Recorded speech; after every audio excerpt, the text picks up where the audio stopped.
से सैम पित्रोदा को जनक कहा जाता है। उसके बाद हमने ब्लू रिवॉल्यूशन है, ठीक है, प्रधानमंत्री मत्स्य संपदा योजना चली। उसके बाद हमने जो है वो गुलाबी क्रांति पढ़ी, 1996 झींगा मछली के उत्पादन से जो है वो संबंधित है, ठीक है। उसके बाद हमने एक और था कुछ गोल्डन सिल्वर रिवॉल्यूशन पढ़ा, जो कि अंडा और किससे है, तो ये आपका जो है वो पोल्ट्री से संबंधित है, ठीक है। और स्वर्णिम क्रांति पढ़ी। इतना हमने कल की क्लास में कवर कर लिया था। आज बढ़ते हैं उसके आगे, है ना। स्वर्णिम क्रांति या गोल्डन रिवॉल्यूशन तक कल हमारी क्लास में हो गया था, ठीक है।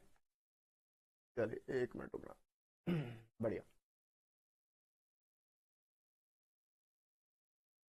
हाँ, ठीक है, तो गोल्डन रिवॉल्यूशन तक हमने कर लिया था। डॉक्टर निरपक तुतेंज इसके जो है वो क्या कहे जाते हैं, जनक कहे जाते हैं, हमने कर लिया था। अब आगे चलते हैं, अगला लिखिएगा कृष्ण क्रांति।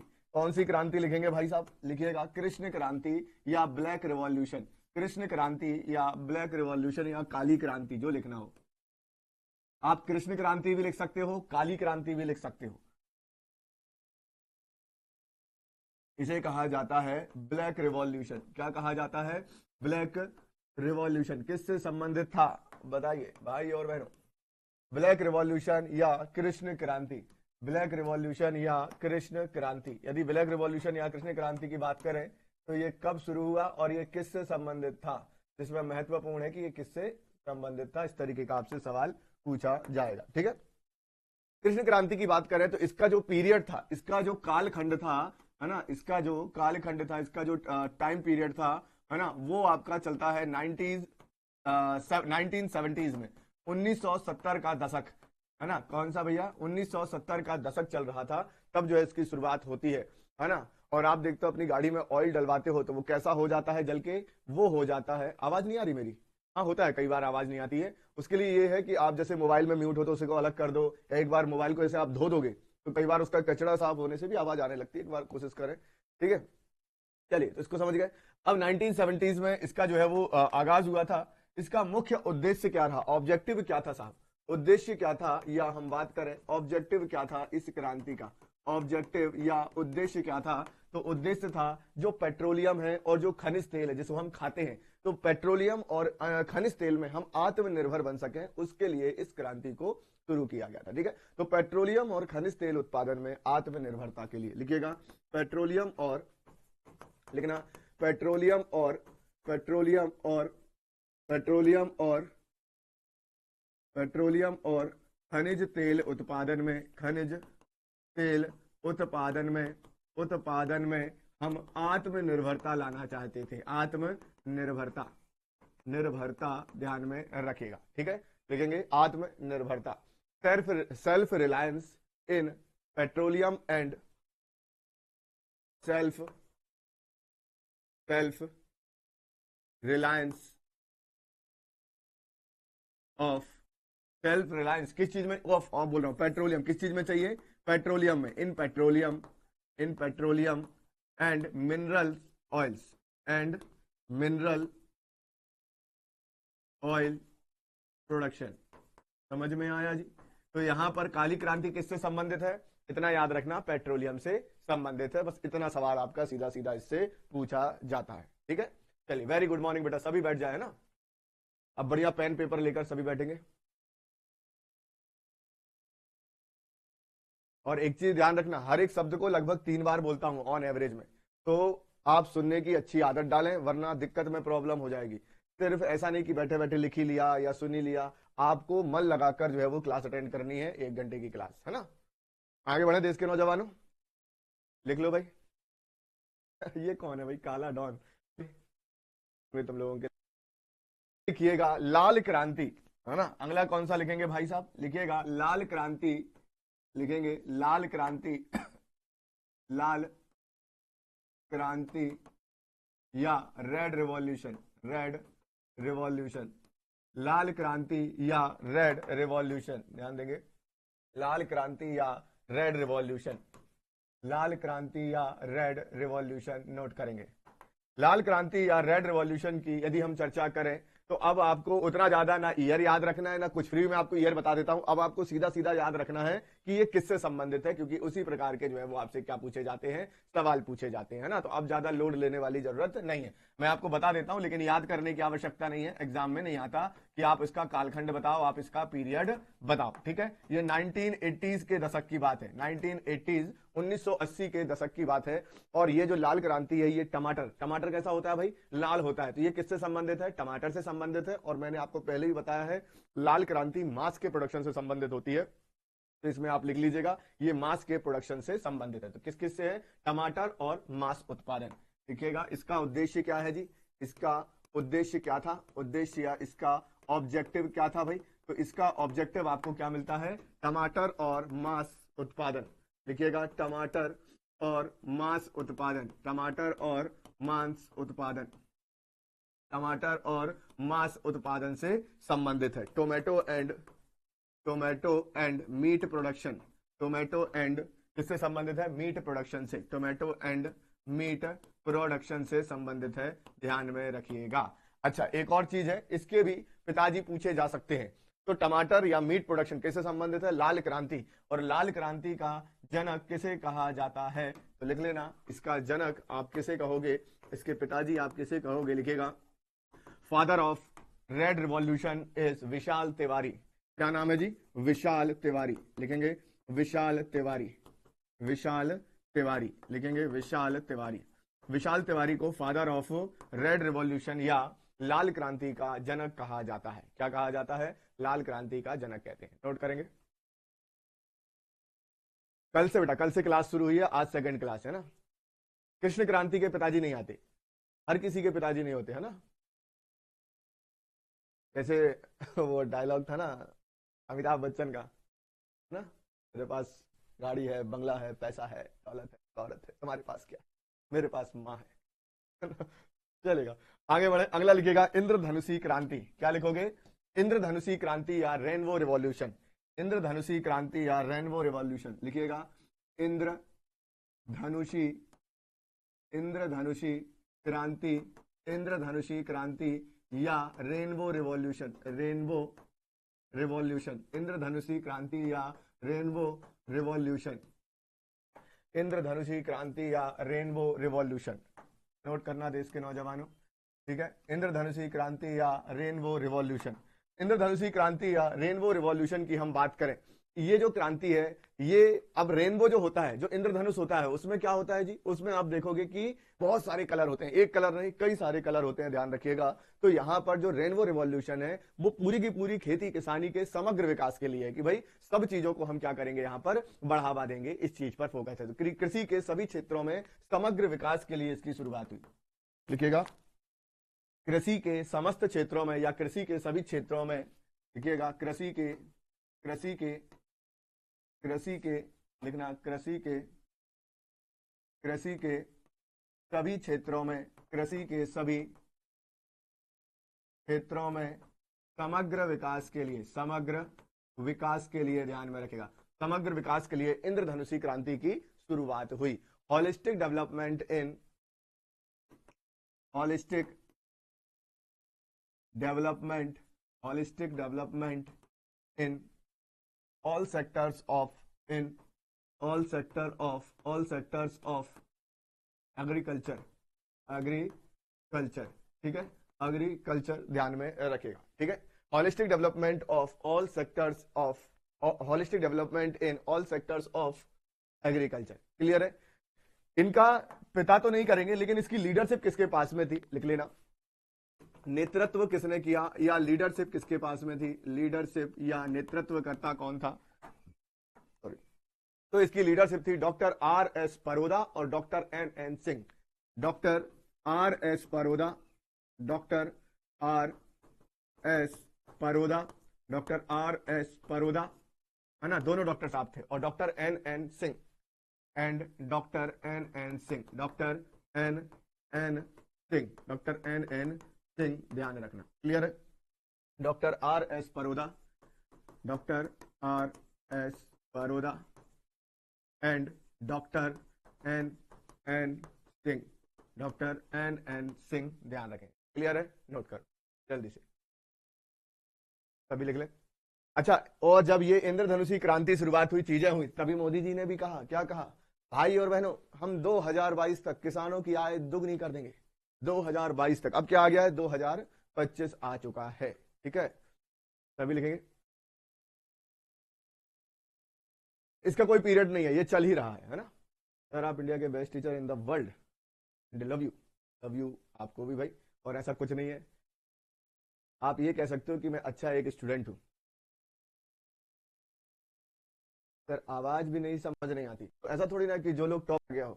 तो ऐसा, अगली क्रांति की तरफ चलते हैं, लिख ली भाई, बढ़िया। अगली क्रांति लिखिएगा प्रोटीन क्रांति। अगली क्रांति कौन सी है, प्रोटीन क्रांति लिखिएगा। अगली क्रांति लिखना प्रोटीन क्रांति, है ना, कौन से लिखोगे, प्रोटीन क्रांति। अगली क्रांति, एक काम, हाँ हाँ लिखिएगा प्रोटीन क्रांति, प्रोटीन, प्रोटीन क्रांति, प्रोटीन क्रांति, प्रोटीन क्रांति, प्रोटीन रिवॉल्यूशन, प्रोटीन रिवॉल्यूशन, है ना। प्रोटीन क्रांति या प्रोटीन रिवॉल्यूशन, ये किससे संबंधित हो सकता है, तुम्हें क्या लगता है। प्रोटीन क्रांति, प्रोटीन रिवॉल्यूशन की बात करें तो ये प्रोटीन क्रांति तुम्हें क्या लग रहा है, ये किससे संबंधित हो सकती है।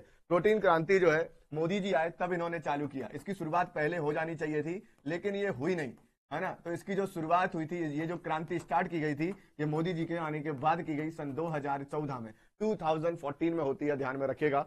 और प्रोटीन आपको किससे मिलता है जी, दालों से मिलता है ना। और भी बहुत सारी चीजें जहां से आपको प्रोटीन मिलता है। तो यहां पर देश में प्रोटीन की बहुत ज्यादा कमी है लोगों के अंदर, उसको दूर करने के लिए दालों और प्रोटीन युक्त फसलों के उत्पादन को बढ़ाने के लिए इसकी शुरुआत करी गई थी, ध्यान रखिएगा, है ना। ऐसे लिख लो, लिखेगा दालों और प्रोटीन युक्त फसलों के, दालों और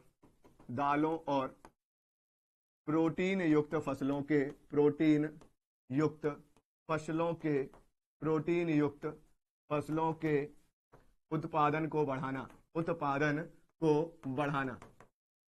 बहुत कमी है लोगों में प्रोटीन की हमारे देश में, ठीक है। To increase the production of, to increase the production of, production of, to increase the production of pulses and protein rich, and protein rich crops, है ना, ध्यान में रखिएगा, प्रोटीन रिच क्रॉप्स, इसको ध्यान रखेंगे।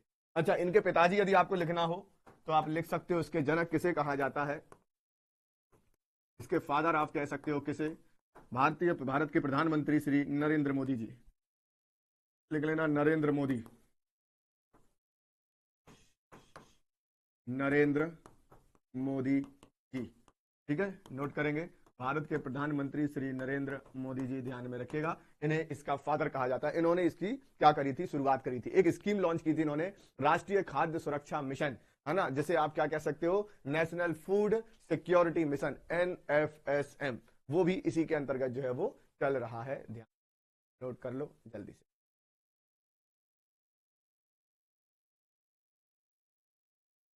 लिख रहे हैं सर मैंने डिफॉल्ट सेकंड लैंग्वेज गलती से इंग्लिश सेलेक्ट कर दिया है, नहीं कोई दिक्कत नहीं,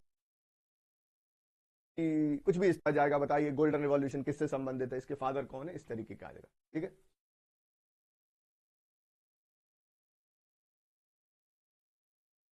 आगे, हाँ मूंगफली, सोयाबीन, ठीक है। चलिए आगे बढ़े। अब कुछ क्रांतियां और हैं जो काफी ज्यादा महत्वपूर्ण है और आपको क्या होना चाहिए, पता होना चाहिए, तो जरा ध्यान से सुनते चलना। लिखिएगा अन्य महत्वपूर्ण क्रांतियां, अब लाइन लाइन से हम लोग लिखते जाएंगे, या अन्य कृषि क्रांतियां ऐसे लिख सकते हैं, अन्य, अन्य कृषि क्रांतियां, अन्य कृषि क्रांतियां, अदर एग्रीकल्चरल या agricultural revolution, agricultural revolution, other agricultural revolution, note करना, other agricultural revolution, other agricultural revolution, ठीक है, अदर एग्रीकल्चरल रिवॉल्यूशन नोट करेंगे भाई और बहनों, ठीक है, नोट करते चलिएगा एक एक करके। सबसे पहले लिखेंगे गोल क्रांति, कौन सी लिखेंगे, गोल क्रांति या राउंड रिवॉल्यूशन, लिखेंगे गोल क्रांति, गोल क्रांति, गोल क्रांति या राउंड रिवॉल्यूशन, गोल क्रांति या राउंड रिवॉल्यूशन, गोल क्रांति या राउंड रिवॉल्यूशन। गोल क्रांति किससे संबंधित है? आप क्या खाओगे तो गोल मोल हो जाओगे? आलू, है ना। तो ये किससे संबंधित है? आलू उत्पादन से। किससे संबंधित है भाई? आलू उत्पादन से संबंधित है, या हम बात करेंगे पोटैटो प्रोडक्शन से संबंधित है। पोटैटो प्रोडक्शन से संबंधित है, ध्यान रखिएगा। आलू उत्पादन या पोटैटो प्रोडक्शन से संबंधित है। ये बहुत लंबे समय से चलती आ रही थी। 1965, ईयर याद मत करना, है ना, मैं लिख दे रहा हूं कुछ कुछ के, लेकिन आप याद नहीं करना तो कोई दिक्कत नहीं है। क्यों इतना लोड लेना जीवन में, जब जीवन इतना आसान है तो इसका क्यों इतना लोड लेना? ठीक है। इसके बाद अगली क्रांति लिखेगा सदाबहार क्रांति। अगली लिखेंगे सदाबहार क्रांति। सदाबहार, सदाबहार क्रांति। सदाबहार क्रांति मतलब evergreen revolution. Evergreen revolution, evergreen revolution, सदाबहार क्रांति या एवरग्रीन रिवॉल्यूशन। सदाबहार क्रांति किससे संबंधित है? तो ये संबंधित है कृषि के सतत और समग्र विकास से, कि भाई कृषि का विकास लगातार होता चले। हमने एम एस स्वामीनाथन जी के बारे में सुना था। एम एस स्वामीनाथन जी जो थे वो ग्रीन रिवॉल्यूशन के जनक कहलाते हैं। उन्होंने ही ये 2017 में कहा कि हमें एक और क्रांति स्टार्ट करना चाहिए जो कृषि का सतत और समग्र विकास कर सके। तो लिखिएगा कृषि का सतत, लिखना कृषि का, लिखना इसमें कृषि का, कृषि का सतत और समग्र विकास। समग्र विकास, कंटिन्यू जो है वो डेवलपमेंट होता रहना चाहिए एग्रीकल्चर की फील्ड में। लिखिएगा कृषि का सतत और समग्र विकास, sustainable and holistic development of, sustainable, sustainable and holistic, holistic development of, development of, holistic development of agriculture. Agriculture ध्यान में रखना, ठीक है, एग्रीकल्चर ध्यान में रखना। फिर तो इसे क्या कहा जाएगा? सदाबहार क्रांति। इसे किसने सजेशन दिया था? 2017 में एम एस स्वामीनाथन जी, स्वामीनाथन, ध्यान रखिएगा 2017 में एम एस स्वामीनाथन जी ने यह सलाह दी सरकार को कि ऐसी एक क्रांति की शुरुआत करनी चाहिए हमें, ध्यान रखेंगे, नोट कर लें। 5 है या ई है? कहां पर बेटा 5? अच्छा, आपको ऐसा लगता है कि जैसे 1965 यदि अपन लिख रहे हो तो 1900 के बाद अपन यहां पर ई लिखेंगे? आपको ऐसा लग सकता है क्या? चलेगा।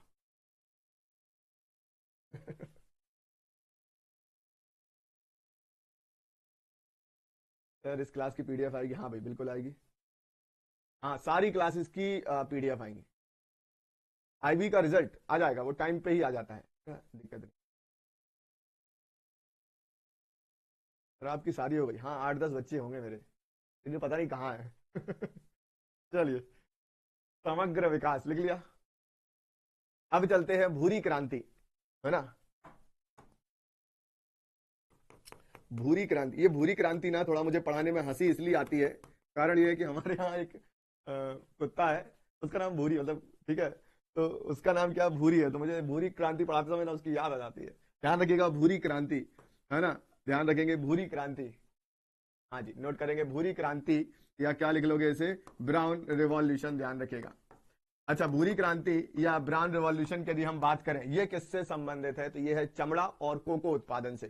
किससे संबंधित है? चमड़ा और कोको उत्पादन, चमड़ा और कोको उत्पादन, और कोको उत्पादन, कोको मतलब कॉफी, है ना, कोको उत्पादन, ध्यान रखिएगा, कोको उत्पादन से संबंधित है, कॉफी के, कॉफी से संबंधित है। Leather and cocoa production, leather and, leather and cocoa production, leather and cocoa production से संबंधित है, ध्यान में रखेगा हमारा ब्राउन रिवॉल्यूशन। और इसके पिताजी भी हैं, ठीक है, तो वो भी लिख लो आप लोग। इसके जनक नाम लिख लीजिएगा, जनक या फादर कौन है, तो लिखेंगे ब्राउन रिवॉल्यूशन के जनक या पिताजी की यदि हम बात करें तो उनका नाम है हीरालाल चौधरी जी। क्या नाम है जी? हीरालाल चौधरी, लिखेंगे हीरालाल चौधरी जी, हीरालाल चौधरी, ध्यान में रखना, नोट करो जल्दी से।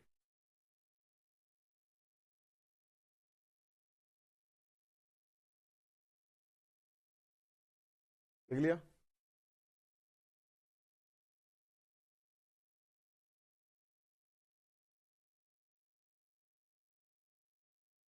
डीपीपी भी मिलेगी? हाँ भाई बिल्कुल मिलेगी रश्मि जी, सर आप रजिस्ट्री करवा दे, धन्यवाद जी।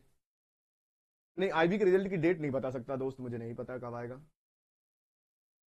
अब मैं यूट्यूब पर रील तो बनाता नहीं तो मैं बता देता आने वाला है 1 महीने के अंदर आईबी का रिजल्ट, और सब शेयर करते देखो। तो वो वाला नहीं हूं मैं, थोड़ा सा आगे बढ़े दोस्त। ठीक है, आगे चलते हैं, चलेगा। अब लिखिएगा सिल्वर फाइबर क्रांति। क्या लिखोगे? सिल्वर फाइबर क्रांति। अगला लिखिएगा सिल्वर फाइबर क्रांति, सिल्वर फाइबर क्रांति, सिल्वर फाइबर क्रांति, सिल्वर फाइबर क्रांति, सिल्वर फाइबर क्रांति या सिल्वर फाइबर रिवॉल्यूशन। ठीक है, सिल्वर फाइबर क्रांति या सिल्वर फाइबर रिवॉल्यूशन ये किससे संबंधित है? तो सिल्वर फाइबर रिवॉल्यूशन कपास के उत्पादन से, कपास के प्रोडक्शन से संबंधित है। तो किससे संबंधित है जी?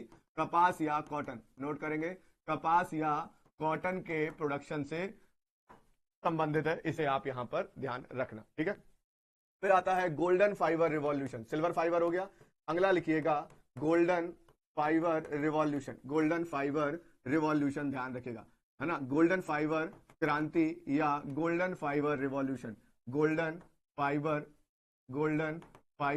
रिवॉल्यूशन, ध्यान रखिएगा। ठीक है, गोल्डन फाइबर रिवॉल्यूशन। अब गोल्डन सिल्वर फाइबर रिवॉल्यूशन किससे संबंधित है? कपास से। तो ये आपका आता है जूट के प्रोडक्शन से, ध्यान में रखिएगा। दुनिया भर का 60% जूट का प्रोडक्शन भारत करता है, दुनिया का, ध्यान में रखें, लगभग 60%। ठीक है, तो ये किससे संबंधित है? जूट उत्पादन से या जूट प्रोडक्शन से संबंधित है, ध्यान रखेंगे, जूट प्रोडक्शन से संबंधित है, इसे आप ध्यान में रखना। ठीक है, फटाफट लिख ले जल्दी से,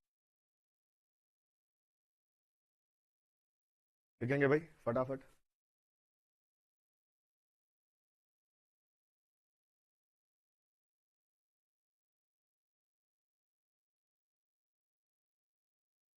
अच्छा, एक और यहां पर लिखेंगे ग्रे रिवॉल्यूशन, है ना। अगला लिखना ग्रे रिवॉल्यूशन, ग्रे क्रांति या ग्रे रिवॉल्यूशन।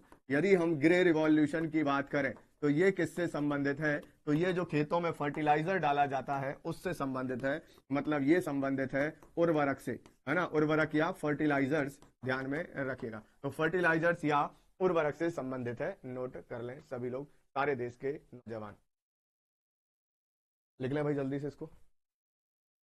और लिखने के बाद एक बार यस लिख देना कि भाई हो गया है, फिर हम आगे बढ़ते हैं।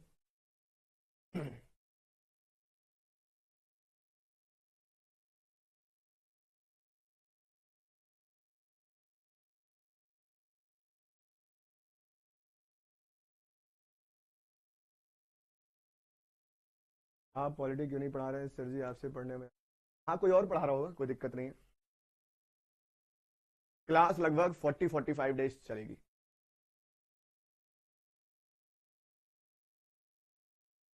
चलिए, हो गया, बढ़िया। तो ये हमने जो है वो महत्वपूर्ण क्या कर ली है, क्रांतियां यहां पर कवर कर ली हैं। इनको आप अच्छे से रीड कर लीजिएगा, पढ़ लीजिएगा, रिवीजन कर लीजिएगा। अभी हमारे पास समय है तो हम शुरुआत करते हैं अपने इंपॉर्टेंट डेज का, महत्वपूर्ण दिवस का। ठीक है, तो अभी आप हेडिंग लिखिएगा महत्वपूर्ण दिवस, इंपॉर्टेंट डेज, महत्वपूर्ण दिवस, इंपॉर्टेंट डेज, ध्यान रखेंगे। कोई भी आप एग्जाम दे दो, ये नहीं कि आप कोई यूपी का एग्जाम दे रहे हो या एनटीपीसी का एग्जाम दे रहे हो, आप कोई भी एग्जाम दे रहे हो, डेज आपके एग्जाम में पूछे जाते हैं। ठीक है सर जी, हिस्ट्री समझ नहीं आता, हिस्ट्री कौन पढ़ा रहा है भैया आपको? किसी को नहीं आता क्या समझ में? कोई भी दिक्कत हो आप बिल्कुल कह सकते हो भाई। बढ़िया, ठीक है। तो यहां पर यदि हम बात करें इंपॉर्टेंट डेज, पूरे हम जनवरी से लेकर दिसंबर तक पढ़ने वाले हैं। मैं आपको इससे रिलेटेड जितना भी और महत्वपूर्ण जानकारी होगी वो दूंगा। आपका विशेष फोकस होना चाहिए कि कोई भी दिन किस दिन मनाया जाता है, उसकी तारीख क्या होती है, वो आपको जो है वो पढ़ना सबसे ज्यादा महत्वपूर्ण है। ठीक है, तो चलिए शुरुआत करते हैं, बस एक सेकंड रुकेंगे।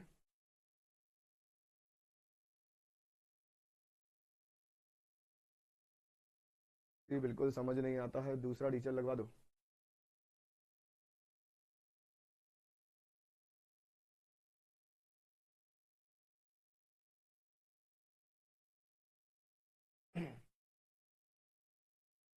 रुकेंगे,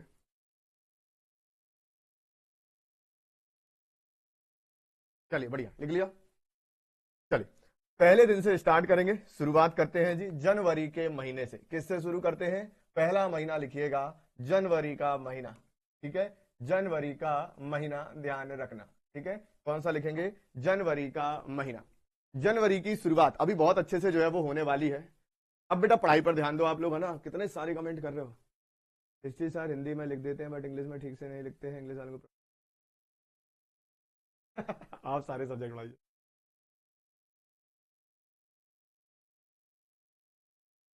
बेटा अब बस करो, कितना कमेंट करोगे, मैं आगे पढ़ा दूं।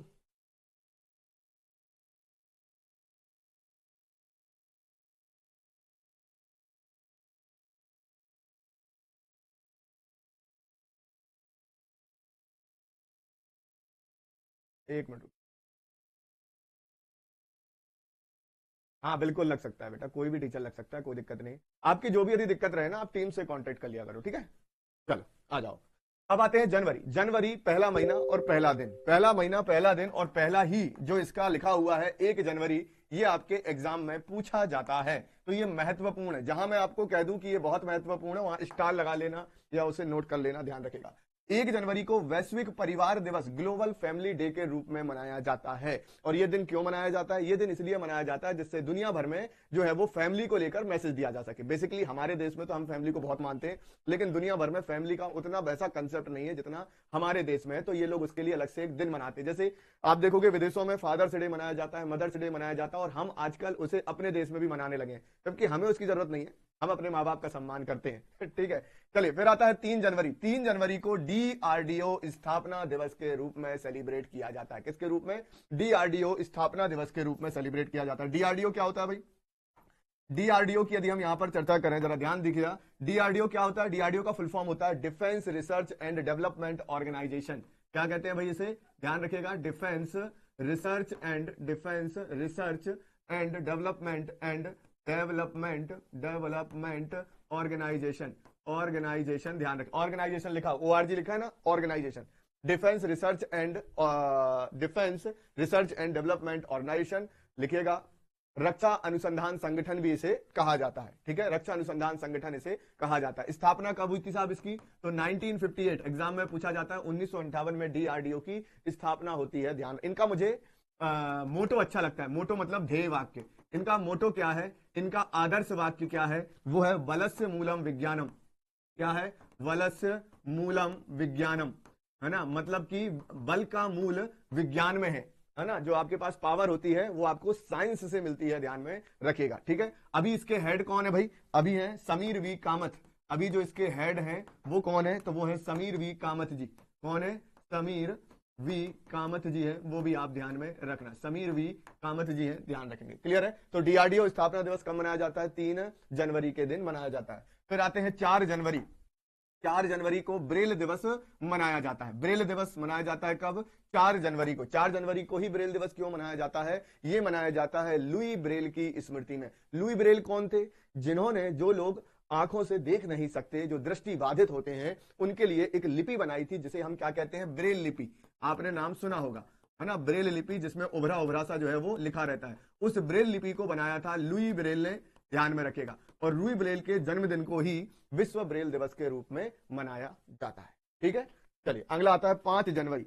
5 जनवरी को राष्ट्रीय पक्षी दिवस, 5 जनवरी को राष्ट्रीय पक्षी दिवस जो है वो मनाया जाता है। नेशनल बर्ड डे सेलिब्रेट किया जाता है। लिख लेंगे, राष्ट्रीय पक्षी दिवस, नेशनल बर्ड डे। इसके लिए उतना महत्वपूर्ण नहीं है, ये दो आप जरूर याद रखना जो सबसे ज्यादा महत्वपूर्ण है अभी तक। फिर आता है 9 जनवरी। 9 जनवरी को प्रवासी भारतीय दिवस मनाया जाता है। क्या मनाया जाता है? प्रवासी भारतीय दिवस। महात्मा गांधी 1914 में, है ना, 9 जनवरी 1914 को भारत वापस लौटे थे दुनिया भर में घूमकर, है ना। तो महात्मा गांधी क्या करके लौटे थे जी? ध्यान में रखेंगे, नोट कर लेना, सन 1915 में, ध्यान रखिएगा, सन 1915 में महात्मा गांधी का भारत आगमन होता है, इसलिए विश्व प्रवासी भारतीय दिवस इस दिन मनाया जाता है। या हम बात करते हैं तो इसे एनआरआई डे के रूप में मनाते हैं, non resident Indian, NRI day या नॉन रेसिडेंट इंडियन के दिवस के रूप में भी मनाया जाता है, ध्यान रखेंगे। क्लियर है?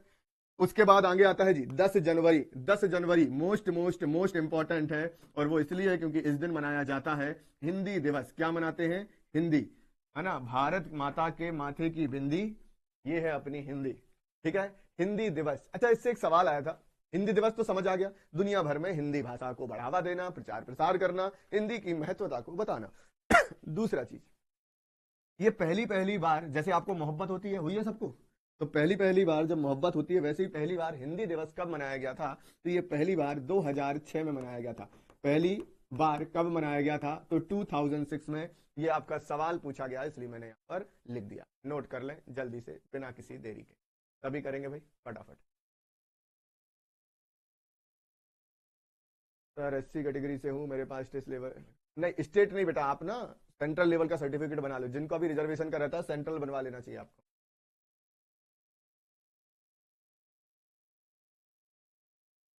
सर मैं लाइव चैट नहीं कर पा रही, क्यों नहीं कर पा रही भाई ज्योति जी? शादी या नहीं भी लिख पाओ तो बाद में लिख लेना दोस्त, तुम परेशान ना हो, है ना। चलिए, अच्छा एक और बचा था, 11 जनवरी मानव तस्करी जागरूकता दिवस, उतना महत्वपूर्ण नहीं है, human trafficking awareness day. Trafficking क्या कहलाती है, तस्करी क्या कहलाती है, महिलाओं और बच्चों की खरीद फरोख्त जो की जाती है वो तस्करी कहलाती है, ज्यादातर आपको बांग्लादेश की बॉर्डर के आसपास जो है वो देखने को मिल जाती है। ठीक है, तो इन इन चार जो है स्पेस से, इनको आप जरूर पढ़ लेना, नोट कर लेना। ठीक है, आगे बढ़े। फिर आता है 11 से 17 जनवरी राष्ट्रीय सड़क सुरक्षा सप्ताह, है ना, नेशनल रोड सेफ्टी वीक, ध्यान रखिएगा। 11 से 17 जनवरी के बीच में राष्ट्रीय सड़क सुरक्षा सप्ताह मनाया जाता है, लोगों को जागरूक किया जाता है कि भैया हेलमेट वेमलेट हेमलेट हेमलेट बोल रहा हूँ, हेलमेट आप पहन लें, नहीं तो आप बहुत जल्दी जो है वो ऊपर जा सकते हैं। ठीक है, 12 जनवरी हर किसी को पता है राष्ट्रीय युवा दिवस मनाया जाता है, क्योंकि इस दिन क्या होता है जी, इस दिन स्वामी विवेकानंद जी की जयंती पड़ती है, ध्यान रखिएगा। राष्ट्रीय युवा दिवस, स्वामी विवेकानंद जी की जयंती, जिन्होंने कहा था कि भाई उठो जागो और तब तक चलते रहो जब तक कि लक्ष्य प्राप्त ना हो जाए। ठीक है, ध्यान रखिएगा, तो ये महत्वपूर्ण है। आगे बढ़ेंगे। 15 जनवरी थल सेना दिवस, आर्मी डे के रूप में सेलिब्रेट किया जाता है। 15 जनवरी को क्यों किया जाता है, उसका भी एक कारण है, क्योंकि 15 जनवरी 1950 और 1949 लिखना यहां पर, 15 जनवरी 1949 को भारतीय सेना में पहली बार भारतीय कमांडर इन चीफ बनाए गए थे। कौन बनाए गए थे, जनरल के एम करियप्पा साहब, है ना। तो पहले लिख लेना यहां पर, पहले पहले भारतीय, पहले भारतीय, इसके पहले अंग्रेज रहते थे, है ना, पहले भारतीय commander in chief, commander in chief लिखिएगा, पहले भारतीय कमांडर इन चीफ, पहले भारतीय कमांडर इन चीफ, ध्यान में रखिएगा, यहां पर बनाए गए थे। और वो कौन बनाए गए थे, जनरल के एम करियप्पा साहब, जनरल जनरल के एम करियप्पा, जनरल के एम करियप्पा साहब बनाए गए थे। इन्हें आप क्या करोगे, नोट करोगे, ध्यान रखना। ठीक है, ये आपका वैसे भी एक सवाल बन जाता है। तो इनका जन्म जो है वो इस दिन जो है बनाए गए थे, इसलिए थल सेना दिवस मनाया जाता है। आगे चलेंगे जी, 21 जनवरी त्रिपुरा, मणिपुर और मेघालय, त्रिपुरा, मणिपुर और मेघालय को जो है वो यहाँ पर पूर्ण राज्य का दर्जा मिला था। ये राज्य पहले से थे, लेकिन इन्हें यूनियन टेरिटरी, केंद्र शासित प्रदेश कहा जाता था, ध्यान रखिएगा। तो इस दिन क्या हुआ था, इस दिन 1972 को, 1972 में इस दिन इसे क्या किया गया, पूर्ण राज्य का दर्जा दिया गया, कंप्लीट स्टेट का दर्जा दिया गया, त्रिपुरा, मणिपुर और मेघालय को, ध्यान रखना। क्लियर है जी, चलिए। फिर आता है 23 जनवरी, 23 जनवरी को मनाया जाता है पराक्रम दिवस। कौन सा दिवस मनाया जाता है, पराक्रम दिवस। क्यों मनाया जाता है, क्योंकि भैया इस दिन नेताजी सुभाष चंद्र बोस की जयंती पड़ती है, इसलिए हम इस दिन क्या मनाते हैं, पराक्रम दिवस के रूप में जो है वो सेलिब्रेट करते हैं। और पहले जो है वो देखो 26 जनवरी का जो फंक्शन होता है हर साल, आपने देखा है, उसकी शुरुआत 24 तारीख से होती है। ठीक है, लेकिन अभी मोदी जी ने अनाउंस किया कि अब 24 नहीं बल्कि 23 तारीख से 26 जनवरी का जो है वो प्रोग्राम चालू हो जाएंगे। इसको याद रखना, एग्जाम में पूछा जा सकता है। ठीक है, फिर आता है 24 जनवरी, मोस्ट इंपॉर्टेंट, राष्ट्रीय बालिका दिवस या नेशनल गर्ल्स चाइल्ड डे, राष्ट्रीय बालिका दिवस या नेशनल गर्ल्स चाइल्ड डे। और साथ में अंतरराष्ट्रीय शिक्षा दिवस, अंतरराष्ट्रीय शिक्षा दिवस, इंटरनेशनल एजुकेशन डे, ये कब मनाया जाता है, तो ये 24 जनवरी के दिन सेलिब्रेट किया जाता है। ठीक है, तो 11 से 17 जनवरी तक नेशनल रोड सेफ्टी डे। ठीक है, 12 जनवरी राष्ट्रीय युवा दिवस या विवेकानंद जयंती, 15 जनवरी थल सेना दिवस, 21 जनवरी त्रिपुरा, मणिपुर, मेघालय स्थापना दिवस, 23 जनवरी पराक्रम दिवस, 24 जनवरी बालिका और शिक्षा दिवस जो है वो सेलिब्रेट किया जाता है। इसे आप नोट जल्दी से।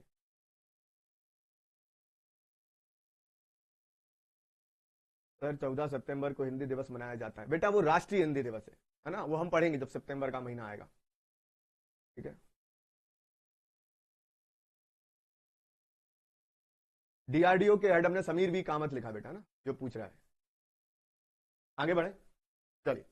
अब यहां पर आता है 25 जनवरी, दी मोस्ट इंपॉर्टेंट, और इस बार आने की संभावना बहुत ज्यादा है क्योंकि भैया चुनाव आयोग आजकल बहुत ज्यादा चर्चा में बना हुआ है। तो राष्ट्रीय मतदाता दिवस या जिसे हम नेशनल वोटर्स डे कहते हैं वो कब मनाया जाता है? 25 जनवरी को मनाया जाता है। क्यों मनाया जाता है? क्योंकि ये 25 जनवरी का दिन वही 25 जनवरी है जिस दिन, ध्यान रखेगा, 25 जनवरी 1950 1950 को क्या होता है? तो इस दिन जो है इलेक्शन कमीशन, निर्वाचन आयोग की स्थापना होती है। इलेक्शन कमीशन बनाया जाता है, निर्वाचन आयोग बनाया जाता है, या जिसे हम चुनाव आयोग कहते हैं, चुनाव आयोग की स्थापना की जाती है। इसलिए इस दिन को राष्ट्रीय मतदाता दिवस या नेशनल वोटर्स डे के रूप में सेलिब्रेट किया जाता है, ध्यान रखना, ठीक है।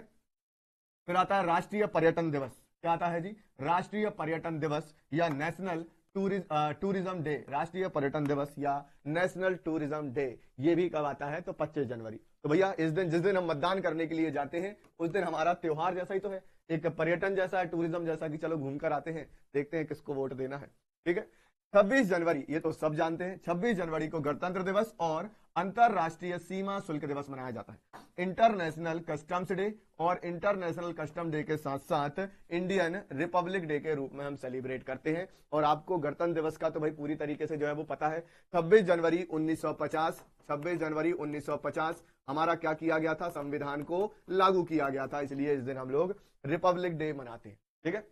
और 26 जनवरी के दिन ही हमने इसको क्यों लागू किया था? तो मैंने आपको बताया है, 1929 में जब भारतीय राष्ट्रीय कांग्रेस का लाहौर अधिवेशन हुआ था, उसमें अध्यक्ष बनाए गए थे पंडित जवाहरलाल नेहरू। उन्होंने घोषणा करी थी अंग्रेजों से कि यदि आपने 26 जनवरी 1930 तक हमें आजाद नहीं या हमें स्वराज नहीं दिया तो हम 26 जनवरी 1930 से अपना स्वतंत्रता दिवस मनाएंगे। और अंग्रेजों ने कोई आजादी नहीं दी। अब हमको क्या करना था? 26 जनवरी का दिन हम याद कैसे रखें? तो हमने डिसाइड किया कि भैया आजाद तो 15 अगस्त को हो गए, तो इंडिपेंडेंस डे तो उस दिन रहेगा, 26 जनवरी के दिन हम अपने संविधान को लागू कर देते हैं, जिससे हमें वो दिन भी याद रहे, ठीक है। तो ये इस तरह किया गया था।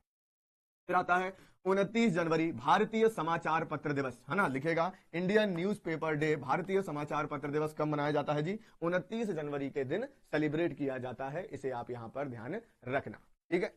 फिर आता है 30 जनवरी, मोस्ट इंपॉर्टेंट, शहीद दिवस। गांधी जी को इस दिन शहीद करवाया गया था, शहीद हुए थे इस दिन, ध्यान में रखेगा। महात्मा गांधी की पुण्यतिथि होती है 30 जनवरी 1948, 1948 महात्मा गांधी जी की हत्या की गई थी, है ना। इसलिए इस दिन क्या मनाया जाता है? महात्मा गांधी की पुण्यतिथि मनाई जाती है, पुण्य तिथि मनाई जाती है। नाथूराम गोडसे ने गोली मारकर महात्मा गांधी की क्या कर दी थी? हत्या कर दी थी, ठीक है। तो ध्यान रखिएगा, शहीद दिवस मनाते हैं। और इसी दिन वर्ल्ड लेप्रोसी डे या कुष्ठ दिवस मनाया जाता है, जो आपकी स्किन रिलेटेड जो बीमारी हो जाती है, कुष्ठ हो जाता है, ध्यान रखिएगा। तो कुष्ठ रोगियों में जागरूकता फैलाने, कुष्ठ रोग के बारे में बताने के लिए 30 ही जनवरी को वर्ल्ड लेप्रोसी डे या फिर कुष्ठ दिवस मनाया जाता है, ठीक है। तो ये अभी हमने क्या किया है? अभी हम यदि यहां पर बात करें तो अभी हमने यहां पर सिर्फ और सिर्फ जनवरी के महीने किए हैं। ऐसे हमें पूरे 12 महीने पढ़ने हैं, ध्यान रखना। यहां तक किसी को कोई दिक्कत में प्रॉब्लम? आना बोलो भाई, किसी को भी किसी भी प्रकार की कोई दिक्कत में प्रॉब्लम? 13 मार्च शशांक सर का जन्मदिन, तुम्हें किसने बताया भाई? अभिनंदन। ये तुमको कैसे पता? सबको मैं छुपा कर रखा हूं हर चीज, तुम्हें कैसे पता? चलिए लिख लिया, मुझे मत ढूंढा करो भाई। एक बार सारे बता देंगे, किसी भी प्रकार की कोई दिक्कत में प्रॉब्लम भाई साहब? आगे बढ़े क्या? फरवरी भी कर ले? टाइम हो गया है ना, सही है। तो इनको आप अच्छे से नोट कर लीजिएगा। कल हम लोग जो इंपॉर्टेंट डेज हैं उनको कल बढ़िया तरीके से कवर करेंगे, काफी सारे